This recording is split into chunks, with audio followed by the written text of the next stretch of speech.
Assalamualaikum warahmatullahi wabarakatuh. Saya Aulia Zafira dari kelas 10 aplikasi 3. Di sini saya akan menjelaskan materi sejarah, yaitu tentang konsep dasar sejarah. Sejarah dalam arti subjektif ialah bangunan yang disusun oleh penulis sebagai suatu cerita. Sedangkan dalam arti objektif ialah peristiwa yang tidak dapat diulang kembali. Adapun 3 ciri-ciri utama sejarah, yaitu yang pertama, abadi. Sejarah dikatakan abadi karena memiliki sifat yang tidak dapat berubah-ubah dan akan dikenang sepanjang masa. Contohnya yaitu peristiwa proklamasi kemerdekaan pada 17 Agustus 1945 yang selalu diperingati oleh seluruh rakyat Indonesia sebagai puncak perjuangan melawan penjajahan. Ciri-ciri yang kedua yaitu unik. Peristiwa yang unik bisa diartikan sebagai suatu hal yang hanya terjadi satu kali dan tidak mungkin bisa terulang kembali. Contoh peristiwa unik yaitu peristiwa proklamasi kemerdekaan Indonesia. Ciri-ciri yang terakhir yaitu penting. Sebuah peristiwa dapat diartikan sebagai peristiwa sejarah apabila peristiwa tersebut memiliki kedudukan yang penting dalam masyarakat luas.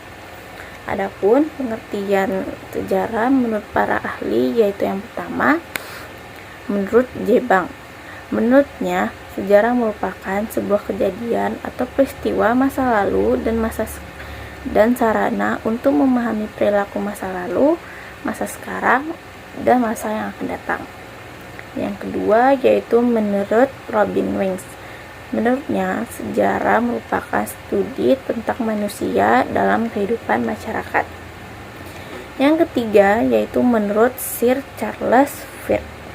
Menurut Sir Charles Fitch, sejarah merupakan kehidupan manusia yang mengalami perubahan yang terjadi secara terus-menerus. Yang keempat yaitu menurut John Rawls. Menurut John Rawls berpendapat bahwa sejarah adalah memori pengalaman melalui pengembangan suatu rasa identitas sosial manusia dan prospek manusia tersebut di masa yang akan datang. Dan yang terakhir yaitu menurut Ibnu Khaldun.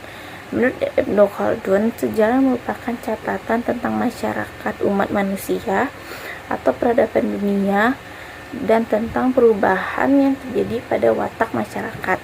Ini saya akan juga menjelaskan pengertian diakronis, sinkronis, dan kronologis.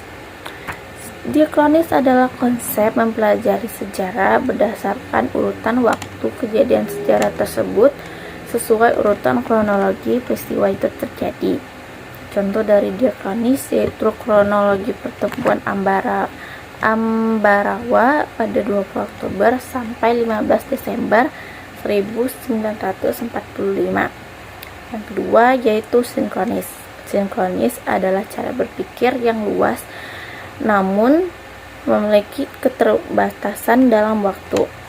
Cara berpikir sinkronis berfokus pada aspek-aspek peristiwa seperti penyebab, dampak, tokoh, tempat, dan lain-lain.